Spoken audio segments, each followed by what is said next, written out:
ನಮಸ್ತೆ ಮಿತ್ರರೇ, ಇಂದು ನವರಾತ್ರಿಯ 2ನೇ ದಿನ. ಬ್ರಹ್ಮಚಾರಿಣಿಯನ್ನು ಪೂಜಿಸುವಂತಹ ದಿನ. ಬ್ರಹ್ಮಚಾರಿಣಿಯು ಶಾಂತ ಸ್ವಭಾವದ, ಒಂದು ಕೈಯಲ್ಲಿ ಕಮಂಡಲವನ್ನು ಇನ್ನೊಂದು ಕೈಯಲ್ಲಿ ಜಪಮಾಲೆಯನ್ನು ಧರಿಸಿ, ಶುಭ್ರವಾದ ಬಟ್ಟೆಯನ್ನು ಧರಿಸಿ ವಿದ್ಯಾರ್ಥಿಗೆ ಈಕೆಯನ್ನು ಹೋಲಿಸಿದ್ದಾರೆ. ಅಂದರೆ ಗುರುಕುಲದಲ್ಲಿ ಕಲಿಯುವಂತಹ ವಿದ್ಯಾರ್ಥಿಗಳಿಗೆ ಈ ದೇವಿಯನ್ನು ಇಂದು ಹೋಲಿಸಿದ್ದಾರೆ. ಹಾಗಿರುವಾಗ ಆಕೆಯನ್ನು ಪೂಜಿಸುವುದರಿಂದ ಸುಖ, ಶಾಂತಿ, ನೆಮ್ಮದಿ ದೊರಕುವುದು ಎಂಬುದು ನಮ್ಮೆಲ್ಲರ ಭಾವನೆ. ಹಾಗಿರುವಾಗ ಬನ್ನಿ, ಇವತ್ತು ನಾನು ನೈವೇದ್ಯವಾಗಿ ಹಯಗ್ರೀವವನ್ನು ತಯಾರಿಸಿದ್ದೇನೆ. ಹಾಗಾದರೆ ಈ ಹಯಗ್ರೀವವನ್ನು ಹೇಗೆ ಮಾಡುವುದು, ಅದಕ್ಕೆ ಏನೆಲ್ಲ ಸಾಮಗ್ರಿಗಳು ಬೇಕು ಎಂದು ನೋಡೋಣಲ್ಲವೇ ಮಿತ್ರರೇ?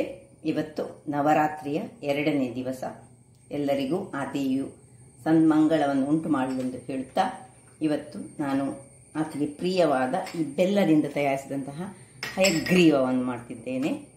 ಈ ಹಯಗ್ರೀವ ಮಾಡಲಿಕ್ಕೆ ನೋಡಿ, ನಾನು ಒಂದು ಬೌಲ್ನಲ್ಲಿ ಕಡಲೆ ಬೇಳೆಯನ್ನು ತೆಗೆದುಕೊಂಡಿದ್ದೇನೆ.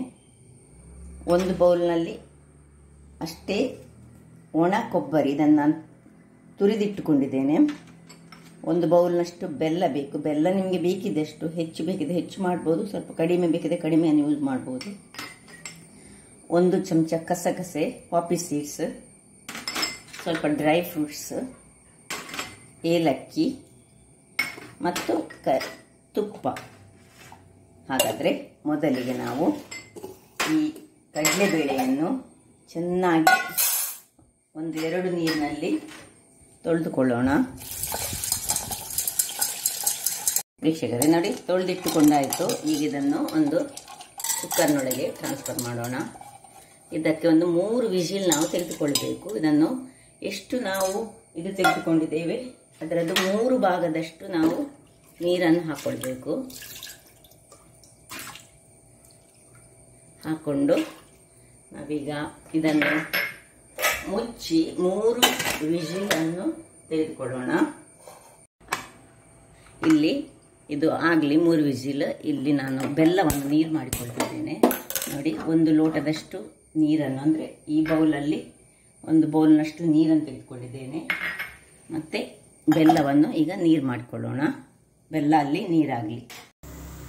ವೀಕ್ಷಕರೇ, ಇಲ್ಲಿ 2 ವಿಜಿಲ್ ಆಗಿದೆ. ಈಗ ಇಲ್ಲಿ ನೋಡಿ, ಇದು ಸಹ ಬೆಲ್ಲ ನೀರಾಗಿದೆ. ಈಗ ಇದನ್ನು ನಾನು ತೆಗೆದಿಟ್ಕೊಳ್ತಿದ್ದೇನೆ. ಅದೇ ಈಗ ಗ್ಯಾಸ್ನಲ್ಲಿ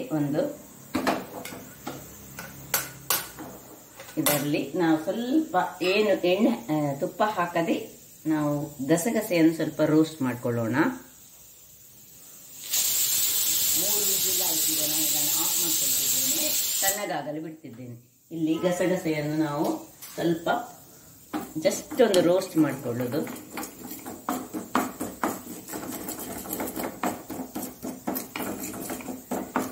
ಇದು ಸ್ವಲ್ಪ ಪ್ರಮಾಣದಲ್ಲಿ ಇರುವುದರಿಂದಾಗಿ ನಾವು 1 ಚಮಚದಷ್ಟು ನಾನು ಗಸಗಸೆಯನ್ನು ತೆಗೆದುಕೊಂಡಿದ್ದೇನೆ. ನೀವು ತುಂಬ ಪ್ರಮಾಣದಲ್ಲಿ ಮಾಡುವಾಗ ಅದರ ಡಬಲ್ನಷ್ಟು ಎಷ್ಟು ಬೇಕು. ಈಗ 1 ಬೌಲಿಗೆ 1 ಚಮಚದಷ್ಟು ಗಸಗಸೆ ಸಾಕು. ಇದು ಗಸಗಸೆಯನ್ನು ಹಾಕುವುದರಿಂದಾಗಿ ಇದಕ್ಕೆ ಒಂದು ಒಳ್ಳೆ ಟೇಸ್ಟ್ ಬರ್ತದೆ ಮತ್ತು ಅದು ದೇಹಕ್ಕೆ ಬಹಳ ಉತ್ತಮ ಸಹ. ಈಗ ಇದನ್ನು ತೆಗೆದಿಟ್ಟುಕೊಂಡು ಇದನ್ನು ಒಂದು ತಟ್ಟೆಗೆ ತೆಗೆದುಕೊಂಡು ಇದೇ ಬಾಣಲೆಯಲ್ಲಿ ನಾವು ಸ್ವಲ್ಪ ತುಪ್ಪವನ್ನು ಹಾಕೊಳ್ಳೋಣ. ಅದರಲ್ಲಿ ದ್ರಾಕ್ಷಿ ಮತ್ತು ಗೇರು ಬೀಜವನ್ನು ತುರಿಗೆ ಗೇರು ಬೀಜ ಹಾಕೊಂಡು ಸ್ವಲ್ಪ ಗೇರು ಬೀಜಕ್ಕೆ ಕಲರ್ ಬರುವಾಗ ನಾವು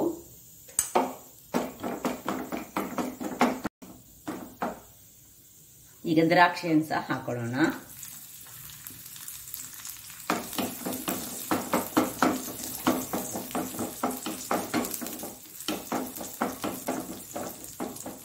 ಸಾಕು. ಇದನ್ನು ದ್ರಾಕ್ಷಿ ಉಬ್ಬಿ ಬರುವಾಗ ನಾವು ಇದನ್ನು ಆಫ್ ಮಾಡಿಕೊಂಡ್ರೆ ಆಯಿತು. ಇಲ್ಲೀಗ ಇದು ತಣ್ಣಗಾದ ಕೂಡಲೇ ನಾವು ಇನ್ನು ಹಯಗ್ರೀವವನ್ನು ತಯಾರಿಸೋಣ.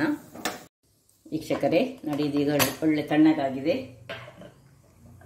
ಇದನ್ನು ತೆಗೆದುಕೊಳ್ಳೋಣ.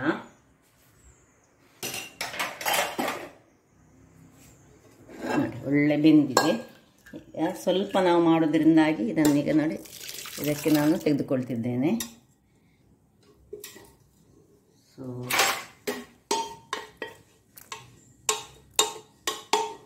ಈಗ ಇದನ್ನು ಒಲೆಯಲ್ಲಿ ಇಟ್ಕೊಳ್ಳೋಣ. ಇಟ್ಕೊಂಡು ಸ್ವಲ್ಪ ಬೇಕಿದ್ದರೆ ಮ್ಯಾಶ್ ಮಾಡಿಕೊಳ್ಬೋದು ನೀವು.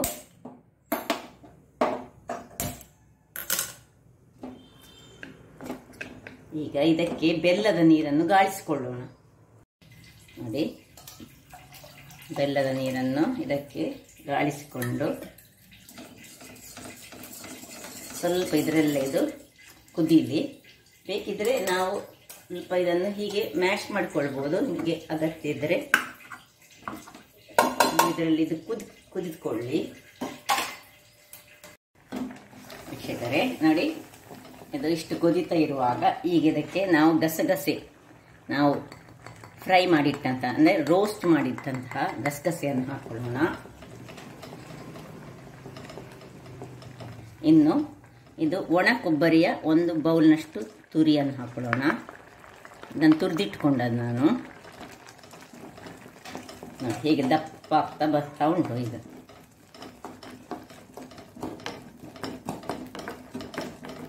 ಈ ಹೊತ್ತಿನಲ್ಲಿ 1 ಚಮಚದಷ್ಟು ತುಪ್ಪವನ್ನು ಸಹ ಹಾಕೊಳ್ಳೋಣ.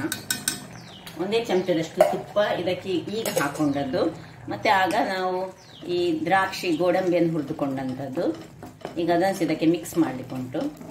ಸ್ವಲ್ಪ ಒಳ್ಳೆ ದಪ್ಪವಾಗಿ ಬರಬೇಕು. ಈಗ ಅಷ್ಟು ಹೊತ್ತು ನಾವು ಸ್ವಲ್ಪ ಇದನ್ನು ಕುದಿಸೋಣ. ಇನ್ನು ಇಷ್ಟ ಆಗುವಾಗ ನೋಡಿ, ಈ ಫ್ರೈ ಮಾಡಿದಂತಹ ದ್ರಾಕ್ಷಿ ಗೋಡಂಬಿಯನ್ನು ಇದಕ್ಕೆ ಹಾಕೊಳ್ಳೋಣ.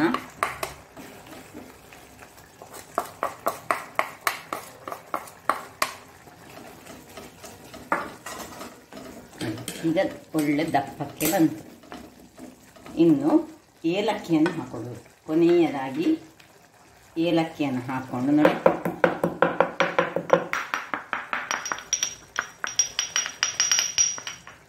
ಇಲ್ಲಿಗೆ ನಮ್ಮದು ಹಯಗ್ರೀವ ರೆಡಿ ಆಯಿತು. ಇನ್ನು ಸರ್ವಿಂಗ್ ಟೈಮ್. ಇನ್ನೂ ಸಹ ಬೇಕಿದೆ ನಿಮಗೆ ದಪ್ಪ ಆದರೆ ಇನ್ನು ಸ್ವಲ್ಪ ಹೊತ್ತಲ್ಲಿ ಅದು ಗಟ್ಟಿ ಆಗ್ತದೆ. ಅದಕ್ಕೆ ನೋಡಿ, ಇಷ್ಟು ನೀರಿರುವಾಗಲೇ ಇದನ್ನು ಆಫ್ ಮಾಡಿಕೊಳ್ಬೇಕು. ಈಗ ನಾನು ಆಫ್ ಮಾಡಿಕೊಂಡು ದೇವರಿಗೆ ನೈವೇದ್ಯವಾಗಿ ಒಪ್ಪಿಸ್ತೇನೆ. ವೀಕ್ಷಕರೇ ಇಲ್ಲಿ ನೋಡಿ, ಈಗ ಸರ್ವ್ ಮಾಡುವಂಥ ಟೈಮ್ ನೋಡಿ ಹೀಗೆ ಬಂದಿದೆ ನೋಡಿ. ಬಹಳ ರುಚಿಕರವಾಗಿರ್ತದೆ ಮತ್ತು ಆರೋಗ್ಯಕ್ಕೆ ಸಹ ಒಳ್ಳೆಯದು. ಕೆಲವರು ಇದರಲ್ಲಿ ಇದಕ್ಕೆ ಇದು ಮಾಡುವಾಗ ಸ್ವಲ್ಪ ಸೋಂಟ್ ಪೌಡರನ್ನು ಹಾಕ್ತಾರೆ. ನಾವು ಹೆಚ್ಚಾಗಿ ಕರಾವಳಿಗರು ಅದನ್ನು ಯೂಸ್ ಮಾಡೋದಿಲ್ಲ. ನಾನು ಅದನ್ನು ಯೂಸ್ ಮಾಡಲಿಲ್ಲ. ಖಾಲಿ ಬೆಲ್ಲ, ಇದಕ್ಕೆ ಕೆಲವೇ ಇಂಗ್ರೀಡಿಯೆಂಟ್ಸನ್ನು ಉಪಯೋಗಿಸಿದ್ದು. ಮನೆಯಲ್ಲಿರುವಂತಹ ವಸ್ತುಗಳೇ ನೋಡಿ ಏನು ಚೆನ್ನಾಗಿ ಬಂದಿದೆ ನೋಡಿ. ಹಾಗಾದರೆ ನೋಡಿದ್ರಲ್ಲ ವೀಕ್ಷಕರೇ, ದೇವಿಗೆ ಅತ್ಯಂತ ಪ್ರಿಯವಾದ ಬೆಲ್ಲದಿಂದ ಮಾಡಿದಂತಹ ಕಡಲೆಬೇಳೆಯ ಹಯಗ್ರೀವ ಬಹಳ ರುಚಿಕರವಾಗಿರ್ತದೆ ಹಾಗೂ ಆರೋಗ್ಯಕ್ಕೂ ಬಹಳ ಒಳ್ಳೆಯದು. ಹಾಗಾದರೆ ನನ್ನ ಈ ಕುಕಿಂಗ್ ಚಾನಲ್ ನಿಮಗೆ ಇಷ್ಟ ಆದರೆ ಬೋಳೂರು ಸುವರ್ಣ ಚಾನಲನ್ನು ಲೈಕ್ ಮಾಡಿ, ಶೇರ್ ಮಾಡಿ ಹಾಗೂ ಸಬ್ಸ್ಕ್ರೈಬ್ ಮಾಡಿ ಹಾಗೂ ನನ್ನ ಇನ್ಸ್ಟಾಗ್ರಾಮ್ ಪೇಜನ್ನು ಫಾಲೋ ಮಾಡಿ. ಧನ್ಯವಾದಗಳು.